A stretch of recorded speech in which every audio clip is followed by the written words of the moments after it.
હાલો પુષ્પાનો shirt તો આવી ગયો હે. હવે આ શર્ટ પહેરીને હું મારી ઘરવાળીને મારી માટે સુવર જેવી કરી નાખીશ. એને ખબર પડે કે હું કોણ છું.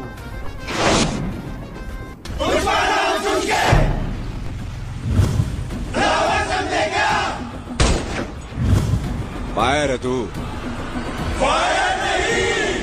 वाइल्ड फायर है। पुष्पा को नेशनल खिलाड़ी समझे क्या? इंटरनेशनल है। યો હે મારા બ્રાન્ડ. યો હે મારા બ્રાન્ડ. मैं झुकेगा नहीं साला। આ બધું ફિલ્મમાં સારું લાગે, બાકી ઘરે બાયડી સામે જે મુઈસુના આંકડા ચડાવતા હોય ને એને ઝૂકવું પડે.